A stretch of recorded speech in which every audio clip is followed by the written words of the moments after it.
Será que você é melhor em usar computadores do que a média da Gen Z? Você tem entre 14 e 29 anos e sente que tem dificuldades de usar o computador, impressoras e outras tecnologias usadas no trabalho? Se sim, ao que parece, você não está sozinho. Alguns estudos recentes da Dell e da HP trouxeram à tona um problema que pode se agravar ainda mais nos próximos anos. A geração Z, ou Gen Z, que segundo o Fórum Econômico Mundial deve se tornar 27% da força de trabalho até 2025, se mostra em geral com muitas dificuldades para fazer tarefas relacionadas a tecnologias consideradas básicas e simples por outras gerações. Como é que a Gen Z, uma geração que cresceu em meio à tecnologia, hoje pode ter dificuldades para se encaixar no mercado de trabalho por não saber lidar com o computador direito? Parece até meio contraditório, mas é um efeito real com diversas matérias e pesquisas que a gente vai conhecer hoje, fundamentando os motivos, problemas e possíveis soluções. Será que existe algum culpado? É um problema geracional, talvez? Quais são os problemas que as pesquisas indicam? Para trazer esse conteúdo até vocês, eu li e coletei muitos dados. Eu falei com integrantes da Gen Z sobre esse assunto, falei com profissionais da educação e até mesmo com o diretor de uma empresa de treinamentos e cursos de tecnologia para ter uma noção de como esses formadores de profissionais estão enxergando essa relação conturbada com a Gen Z e como a geração tem encarado as oportunidades de aprender conteúdos mais técnicos. Somado a isso, nós temos várias pesquisas de grandes empresas e entrevistas de jornais famosos com professores de universidades e pessoas da Gen Z que já estão no mercado de trabalho. Todos os links das fontes de informação estarão aqui na descrição.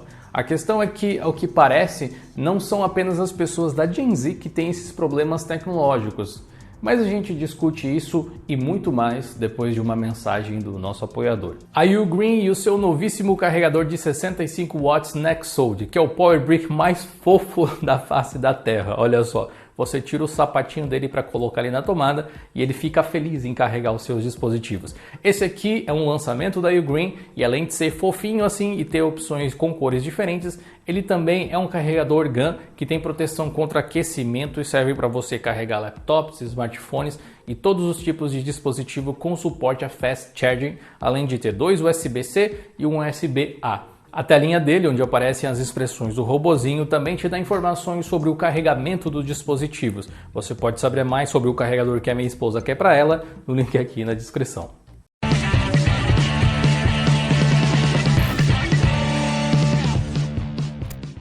Para quem ainda não tem muita clareza sobre o que Gen Z significa, se você conhece alguma pessoa que nasceu entre a metade da década de 90 até 2010 mais ou menos, você conhece o que é socialmente chamado de uma pessoa da geração Z ou um Gen Z.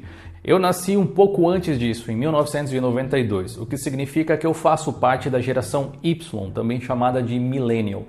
E apesar dessa distinção feita de forma bem específica, especialmente para fins de estudos sociais, é importante que você tenha clareza que culturalmente as pessoas de qualquer geração podem agir de forma atípica em relação ao estereótipo da sua geração, havendo intersecções maiores, especialmente com pessoas que nasceram próximas do ano que separa uma geração da outra. O comportamento em si das pessoas recebe muito mais influência do seu ambiente e da sua criação do que simplesmente pelo ano em que ela nasceu. Por isso, entenda que os comportamentos descritos e observados quanto à geração Z são uma generalização aqui. E assim como ocorre com qualquer outra geração, sempre existirão as exceções à regra. Então, se você é um Gen Z e se sente diferente do que eu vou descrever, tá tudo bem. E se você não for um Gen Z, mas se identificar com esses problemas, quem sabe as informações que a gente vai te mostrar hoje te ajudem a entender melhor a situação. Inclusive, eu falei com o professor Gustavo, que é um bacharel em Ciências da Computação, também um mestrando em Educação e um dos líderes do setor de tecnologia de uma escola de treinamentos,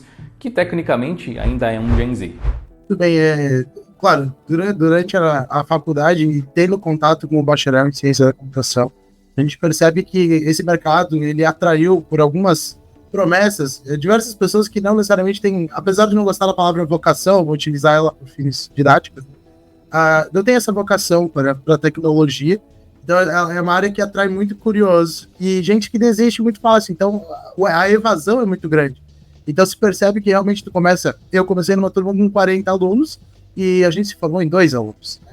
Então realmente percebe que essa geração ela pode ser atraída algumas vezes para essa área, justamente por questões salariais ou futuras promessas da profissão, e acabam justamente caindo na parte do desafio, dos problemas que a gente encontra. E a minha percepção com outras pessoas da mesma faixa etária é uma falsa sensação de domínio das tecnologias, né? Então, quando elas enfrentam principalmente problemas tecnológicos, dá aquela travada, né? Aquela tela azul famosa, clássica, e tem dificuldade em soluções de problemas, que eu acho que é o ponto principal, inclusive. Conflitos entre gerações diferentes não são nenhuma novidade. Lá em 1965, a clássica banda britânica The Who, uma das minhas favoritas, lançava My Generation, um clássico da história da música que já abordava justamente essa temática. Mas o que nós vemos hoje na relação complexa da Gen Z para com o mercado de trabalho causa uma sensação esquisita de que não deveria ser assim. Afinal, é uma geração que cresceu com tecnologia, com internet e computadores como algo comum do dia a dia. Diferente dos millennials, por exemplo. Então, onde foi que as coisas deram problema? E, aliás, que tipo de problemas existem? Para trazer alguns exemplos, nós temos algumas matérias bem curiosas dos famosos portais The Guardian e The Verge. E ao que parece, scanners e impressoras parecem ser grandes vilões aí de alguns integrantes da Gen Z. O artigo conta a história de várias pessoas dessa geração que tiveram problemas no trabalho por não conseguirem utilizar recursos e tecnologias que são comuns desses locais.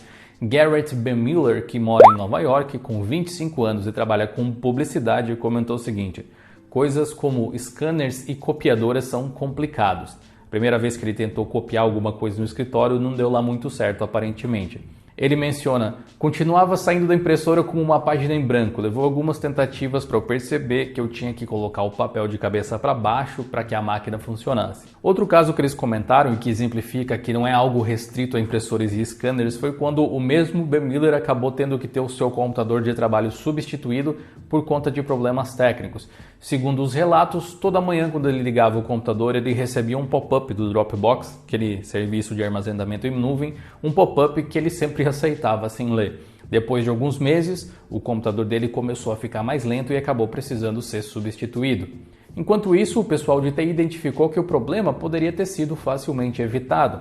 Cada vez que o pop-up aparecia, era o Dropbox perguntando se o usuário queria fazer backup do sistema, algo que, como foi falado, ele aceitou todas as vezes sem ler. Isso fez com que o computador sempre estivesse fazendo backup dos arquivos o tempo inteiro, reduzindo a capacidade de processamento, o que com o tempo deixou a máquina cada vez mais lenta, a ponto de inviabilizar o trabalho ali do rapaz. Eu sinto alguns dos problemas que eu mais encontro, das dificuldades entre os alunos mais jovens, justamente quando acontece alguma coisa que não está dentro do padrão do clique, né, do processo, da interface. Apareceu um aviso para permitir o uso do microfone. Professor, o microfone não está funcionando. Você clicou no permitir? Não cliquei. Mas estava escrito na tela. Mas eu não li. Por quê? Talvez porque a tela era branquinha e pequena demais. Aparece que essa sensação de user experience exagerada, botão bem destacado, grande, aquilo é necessário para eles começarem a ter atenção, ler, muitas vezes o que o computador está te dando para você resolver esse problema, né? Problemas simples como, por exemplo, formatar um documento, né? Professor, aonde que eu consigo fazer a configuração do parágrafo? Olha, tem um botão escrito parágrafo, né? Então a gente clica no botão escrito parágrafo e lá tem configurações de parágrafo. E aí você consegue fazer as configurações de parágrafo. Então muitas dessas dificuldades que eu enxergo, Gio, é justamente nessa parte de interpretação daquilo que a máquina está te dando e dessa falta, daquele exagero da interface amigável em alguns softwares mais clássicos, né? Então, essa dificuldade de interpretação, de leitura, de entender qual é o problema para tu fazer uma ação. Então, aquilo que foge da linha básica do clique é o que geralmente gera mais dúvida, mais problema nas pessoas em geral, assim, mais especificamente na geração mais nova. Outro relato no artigo comenta que uma frase do tipo "eu vou te convidar para uma chamada no Google Meet" costuma gerar dúvidas no escritório. As pessoas não sabem usar o calendário ou o e-mail e frequentemente perguntam onde é que está o link, sendo que o link está no próprio convite ou no e-mail, frequentemente nos dois. Outro exemplo ainda mais interessante vem do The Verge. É um relato de uma professora de astrofísica chamada Catherine Garland. Ela estava dando uma aula de engenharia para os alunos que deveriam usar um software de simulação para modelar turbinas para motores a jato. Ela explicou o que os alunos deveriam fazer, mas um após o outro eles começaram a pedir pela ajuda dela, dizendo que os seus softwares estavam dando um erro de arquivo não encontrado. A professora sugeriu que eles procurassem onde tinham salvo o projeto, talvez estivesse na área de trabalho, talvez numa unidade compartilhada, mas em geral as respostas eram: do que você está falando? É uma geração de pessoas que não concebe a ideia de organização estrutural de pastas e diretórios, muito provavelmente por conta da forma com que smartphones lidam com arquivos e eles serem a referência de computador para muitos deles por muito tempo. Esse modelo mental acaba passando para todas as áreas de tecnologia, o que pode gerar problemas assim. O que talvez chame mais atenção é que eram aspirantes a engenheiros e astrofísicos, supostamente pessoas com conhecimento mais alto sobre coisas altamente técnicas, mas que mesmo assim tiveram problemas com coisas relativamente simples, né? Se você que está assistindo domina esses assuntos, os exemplos de problemas que essas matérias documentam podem até parecer engraçados, meio bobos até, mas não se engane, eles são reais e afetam mais áreas do que você pode imaginar. Fazer pouco caso disso só vai deixar as coisas piores, afinal, se você tem conhecimento superior sobre algum assunto, você também poderia ser uma pessoa que poderia ajudar, não é verdade? O problema é que, apesar disso ser uma possibilidade, algumas pesquisas apontam que parte da Gen Z não é muito confortável com a ideia de pedir ajuda com tecnologia. Uma pesquisa muito interessante publicada pela HP acabou cunhando sem querer um novo termo chamado Tech Shame, para designar a vergonha que algumas pessoas têm por não saberem usar a tecnologia. A pesquisa foi publicada em 2022 e era mais voltada ao modelo de trabalho híbrido na era pós-pandemia, mas acabou meio que sem querer identificando esse conceito de Tech Shame.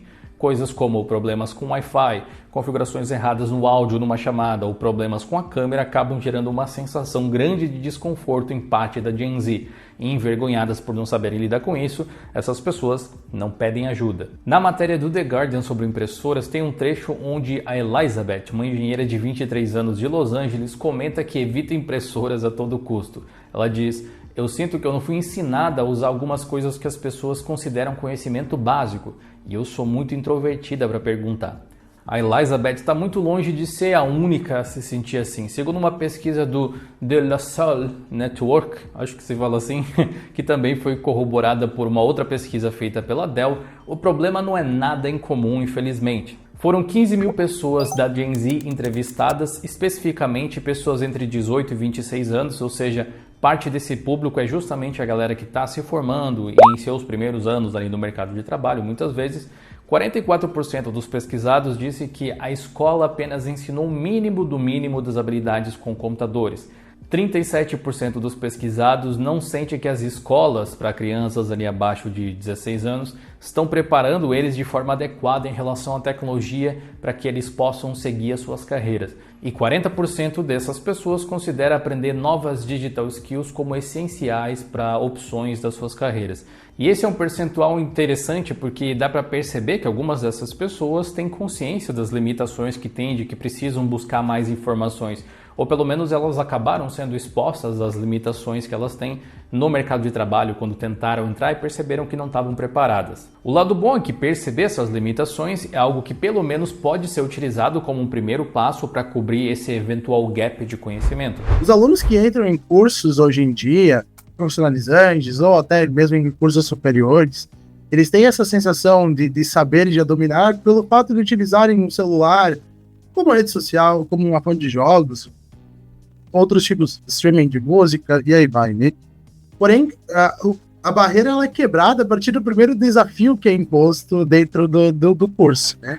Então, você começa a trabalhar, por exemplo, um aplicativo de planilhas, né? E aí você começa a mostrar as possibilidades,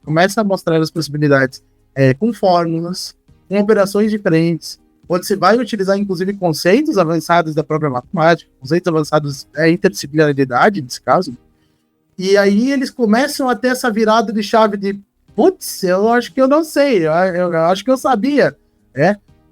E principalmente nesses desafios que vão aparecer durante a utilização, e mostrando a utilização produtiva de alguma forma, né? Cito um exemplo que aconteceu recentemente comigo. Um amigo meu me chamou, né, na minha idade, falou: Gustavo, eu não estou conseguindo fazer submissão do meu currículo aqui no site dessa empresa, pode me ajudar? E aí o erro que estava dando na tela era tipo de arquivo não reconhecido. E aí estava claramente escrito embaixo do campo, né? Imagens aceitas apenas em PNG ou PDF. E aí ele estava tentando mandar um JPEG. Não ia. Então essa dificuldade de entender o que é o formato de arquivo e essa dificuldade de entender aonde que eu vejo essa informação e aonde que eu corrijo esse meu erro é um fator que quebra essa percepção de saber tecnologia. É a sacudida no ego, que é muitas vezes necessária logo no início desses cursos, para as pessoas fazerem um exercício de si, né? Até Foucault trabalha isso, né? O próprio exercício de melhoria do próprio ser.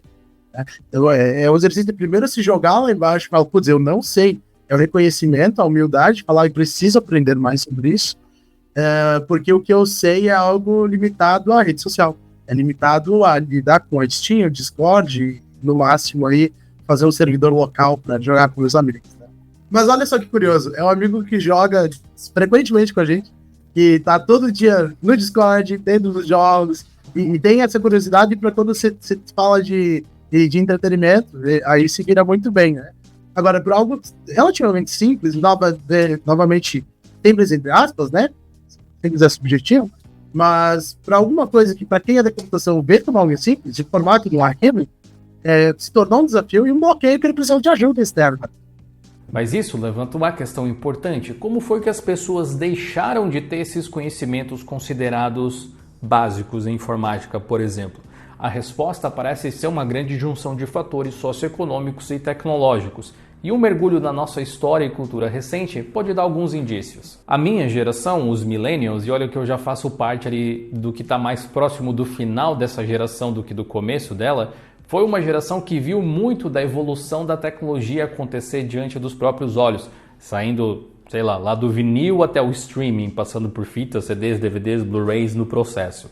Eu e boa parte da minha geração também não tivemos acesso a computadores enquanto criança, e a minha escola só foi ter um laboratório de informática que a gente nunca usava quando eu já estava na 8ª série.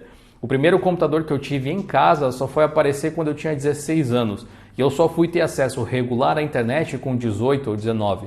Tudo que eu aprendi de verdade sobre computadores e tecnologia vem dos meus estudos a partir dessa idade, praticamente. Isso faz com que, num primeiro impulso, essa dificuldade com tecnologia que algumas pessoas de novas gerações alegam ter, ser algo meio difícil de digerir para mim, porque eu literalmente não tinha acesso a computadores por praticamente metade da minha vida. O smartphone só foi se tornar uma coisa comum para mim lá pelos idos de 2010, 2012. Mas se eu e várias outras pessoas da minha geração conseguimos aprender coisas assim, o que foi que mudou para a geração seguinte? Para as pessoas da geração Y, fazer cursos de informática básica para aprender a digitar num computador, usar a máquina, usar impressoras, navegar na internet, responder e-mails, se comunicar, usar ferramentas de Office e coisas assim, era parte do que a gente chamava de cursos extra classe, que era esperado que qualquer um fizesse. Praticamente não importava a profissão que a pessoa buscasse. Você, por exemplo, consegue se imaginar fazendo um curso de datilografia hoje em dia? Eu fiz um desses, na verdade eu fiz mais de um até, porque antes de trabalhar exclusivamente no Diolinux, eu trabalhava em uma escola de treinamentos, a mesma na qual o professor Gustavo agora é o gestor da área de tecnologia. Curiosamente, onde ele foi meu aluno de montagem e manutenção de computadores quando ele era adolescente. E nessa escola eu dei aula por muitos anos do que eu chamaria de informática básica também. E aí, por ministrar esses cursos, eu treinava e aprendia junto com os alunos também, mesmo que indiretamente. Eu deixei de trabalhar lá em 2016 ou 2017, mais ou menos. Já faz cerca de 8 anos, então. E eu imagino que as coisas devem ter mudado bastante por lá. Mas para ter certeza, eu entrei em contato com o meu ex-diretor e líder dessa escola, a Portal, e pedi para ele como que ele estava vendo ali as demandas para esse tipo de curso de informática básica.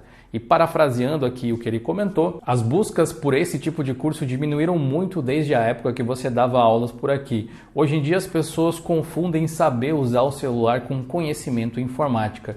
Nós tivemos que adaptar os nossos treinamentos para ensinar as necessidades básicas de forma mais lúdica e gamificada, meio que de forma escondida, entre aspas, dentro de outros conteúdos. E o que o Giovanni, diretor aí da Portal, comentou nos dá alguns insights sobre o que pode ter acontecido, e provavelmente o acesso ao smartphone é um dos grandes culpados, apesar de não ser o único. Smartphones democratizaram o acesso à informação, ao entretenimento e à conectividade entre as pessoas. Isso é ótimo, mas o efeito colateral de uma geração conectada com internet e smartphones desde o berço praticamente é que saber usar algo como um smartphone, que é sinônimo de tecnologia para muita gente, está muito longe de entender de fato como as coisas funcionam e como ir um pouco além dos apps de redes sociais. Usar redes sociais no smartphone não coloca as pessoas a nenhum passo na direção de entender como a tecnologia usada no trabalho funciona. É como esperar ser um chefe de cozinha só fazendo cup noodles ou alguma coisa assim. O problema é que nem todos percebem isso logo de cara, algo que é refletido por um comentário lá no artigo do The Guardian, onde um dos entrevistados disse o seguinte: leva só 5 minutos para aprender a usar o TikTok. Você não precisa de um manual de instruções como você precisa para usar uma impressora. O que para a galera com um pouco mais de idade, eu sei, parece uma reclamação até superficial, mas também é uma verdade profunda. Outra constatação feita pelo mesmo artigo é a seguinte: como as pessoas usam apps como Instagram e TikTok de forma simples, eles esperam que tudo seja assim, e quando não é, eles estão mais propensos a desistir.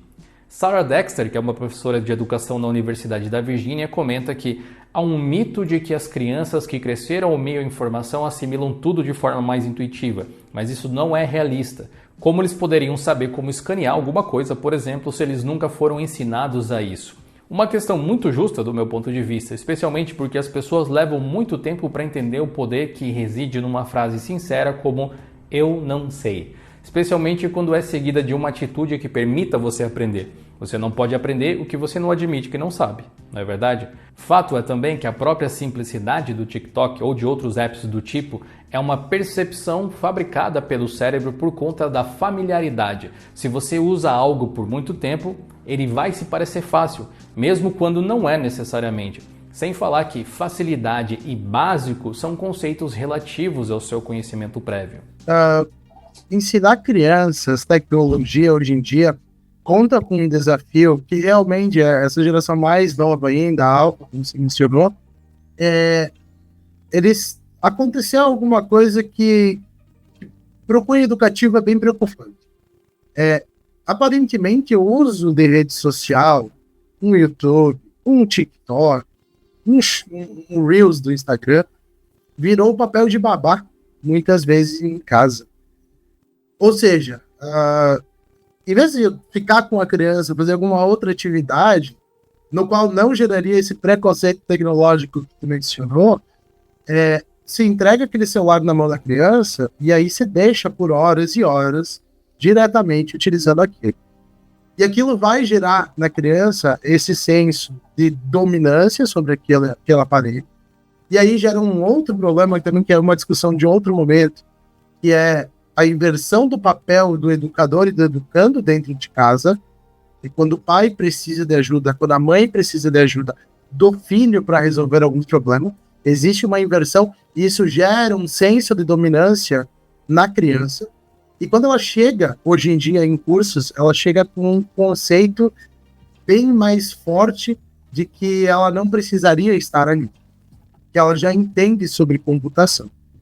Só que o que ela entende sobre computação é algo pontual e restrito a jogos e utilização de algum aplicativo de streaming. Então, as crianças está mais difícil hoje em dia do que antigamente. Porque antigamente você ainda tinha esse espaço de apresentação, oportunidade de estar utilizando um computador para isso.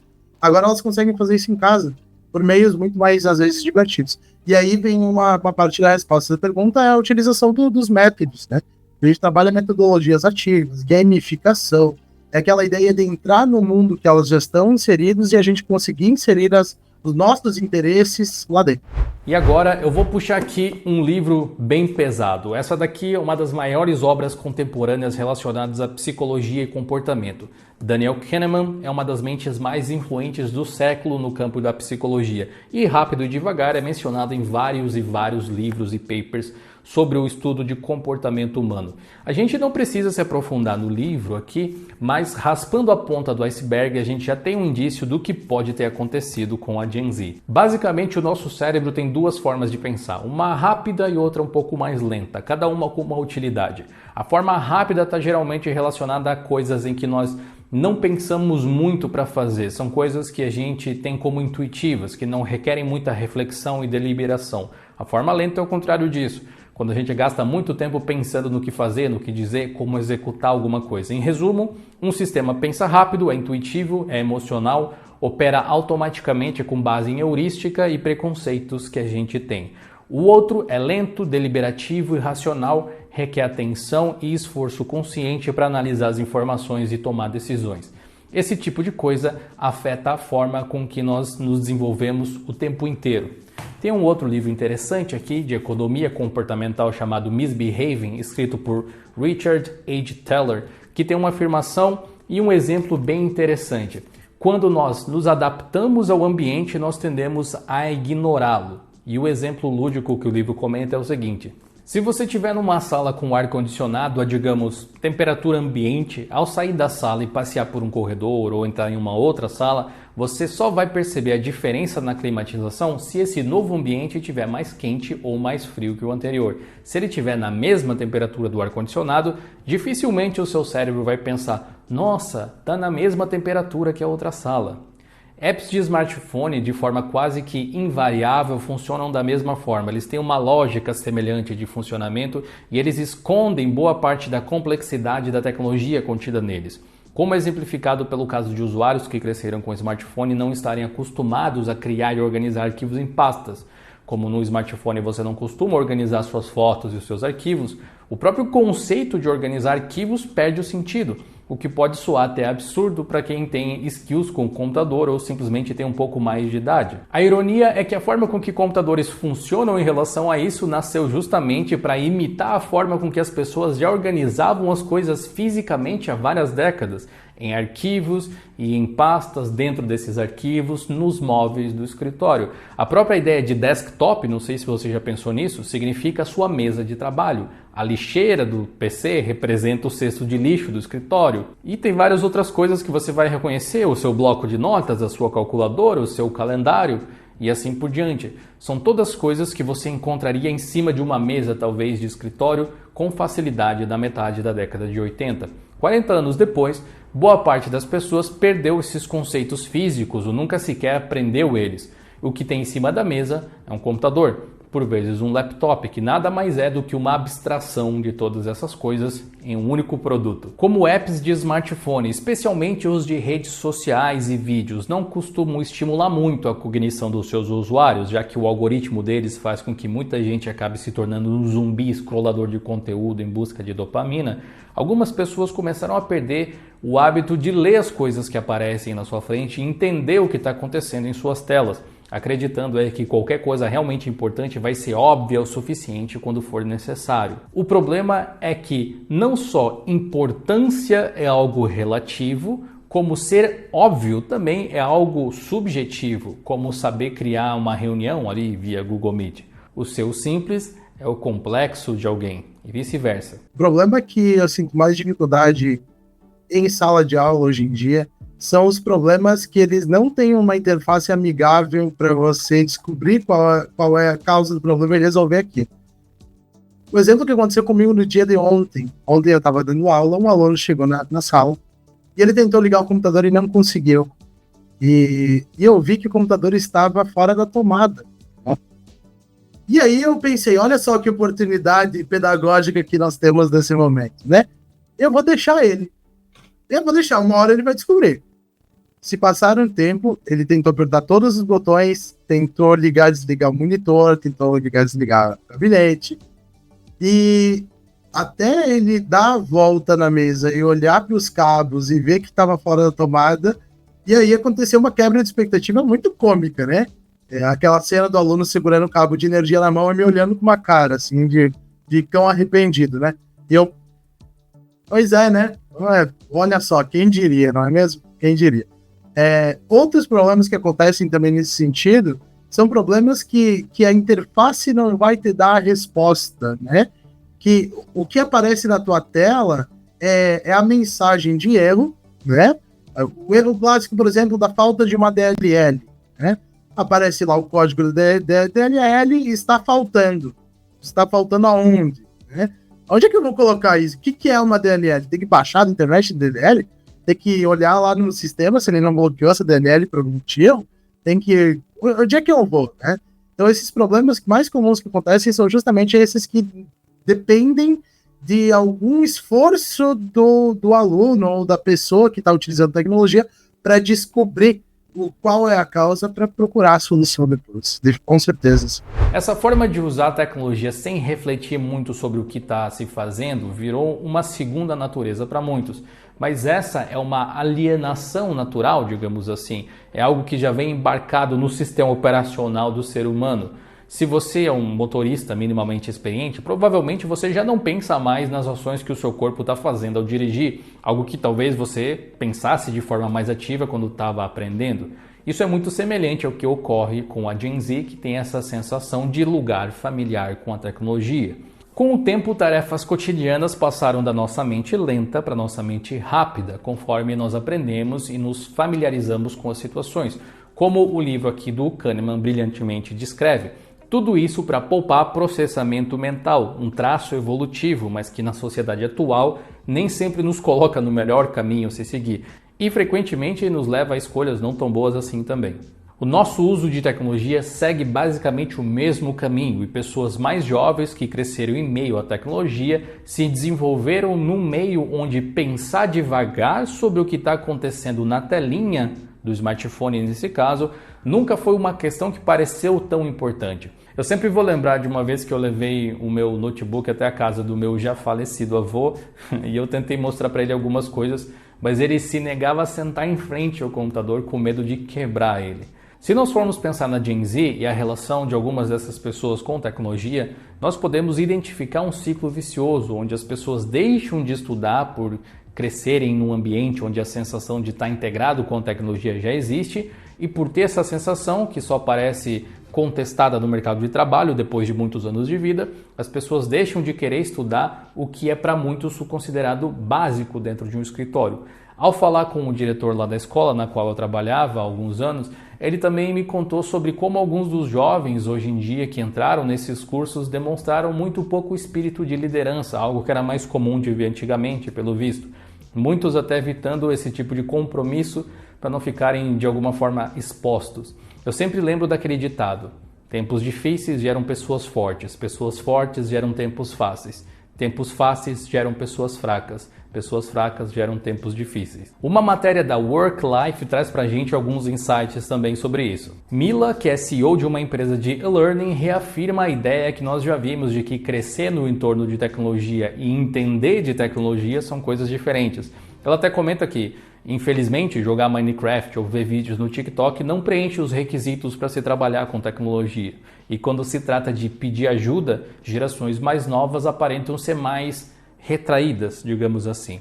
A Mila, além de empreendedora, é uma cientista comportamental e adiciona que é de se esperar que funcionários mais antigos levantem a mão e digam quando eles não sabem, mas que esse não é um comportamento tão comum de se encontrar entre os mais jovens, especialmente quando há a impressão, ainda que incorreta, de que eles já têm aptidão tecnológica. O que volta lá ao assunto da tal tech shame cunhada pela HP, que no fundo nada mais é do que insegurança, problemas de relacionamento, possivelmente agravados pela distância nas comunicações que as pessoas da Gen Z, especialmente, conviveram desde criança. Inegavelmente, se comunicar apenas ou majoritariamente via chats ou chamadas de vídeo ao invés de pessoalmente tem o seu impacto quando o assunto são social skills ou soft skills, como o mercado trata hoje em dia. Seres humanos são seres sociais. Não é tão difícil de perceber ao conversar pela internet com pessoas mais jovens, especialmente, a dificuldade que alguns têm de se expressar de forma clara, de dialogar sem ofender ou sem se sentir ofendido por coisas que não tinham correlação. Algo que naturalmente tem a ver com a juventude, em parte, especialmente na adolescência, onde as pessoas ainda estão formando seus conceitos fundamentais e são mais sensíveis por natureza, mas que também tem a ver com a desumanização que a conversação via chat costuma gerar. Eu tenho certeza que você já teve conversas via chat que não existiriam da mesma forma se elas fossem feitas pessoalmente.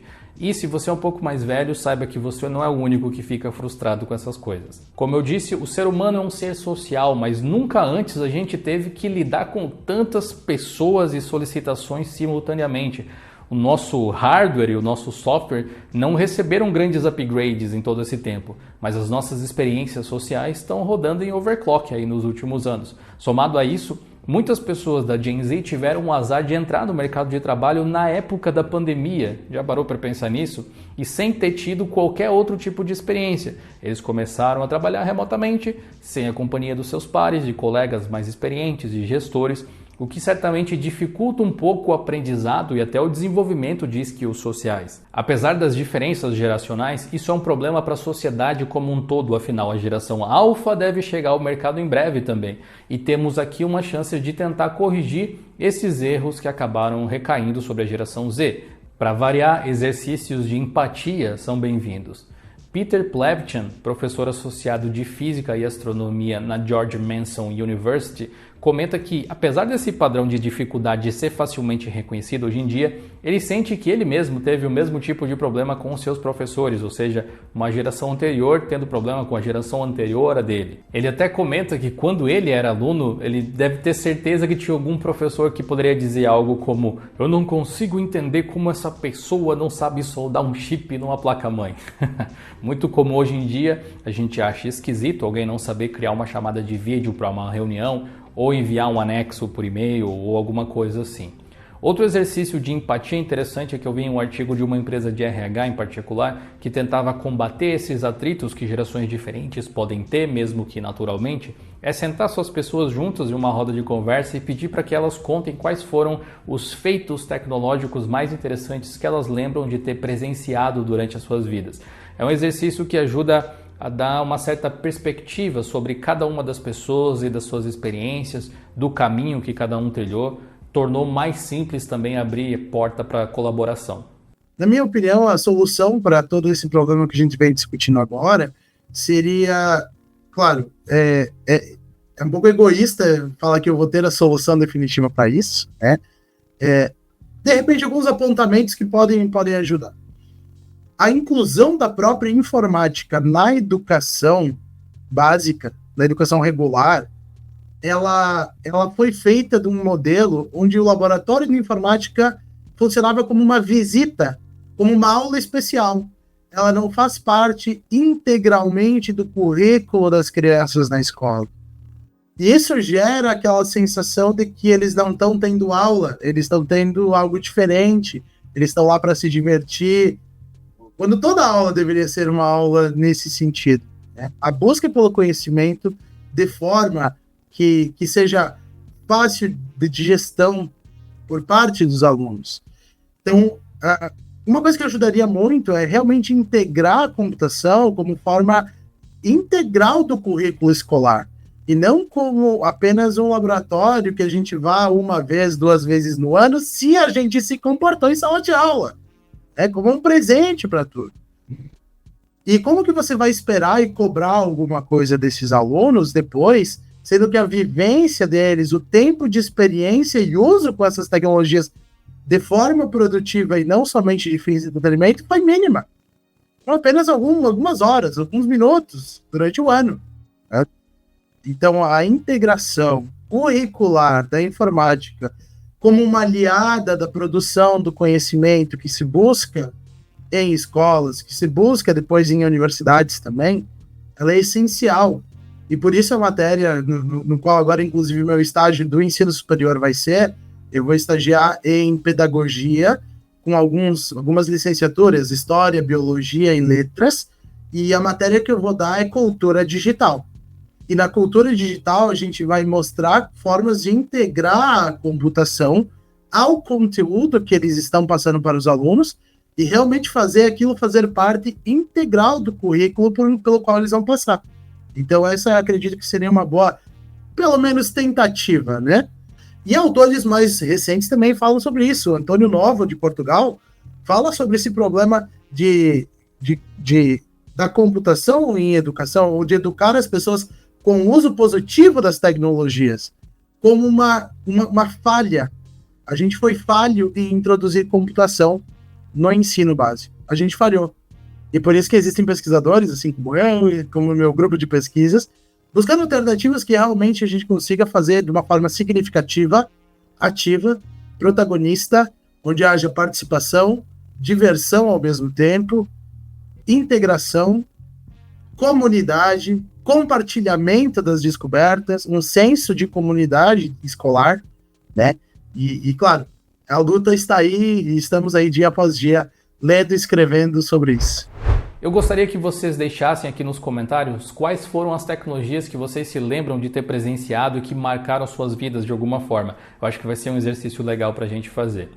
Isso remedia um pouco a situação. Empatia é sempre uma coisa boa, mas para evitar que esse tipo de coisa continue acontecendo nas gerações futuras, muito provavelmente a gente precisa começar a rever esses conceitos de educação e voltar a ensinar o chamado básico da informática para as pessoas.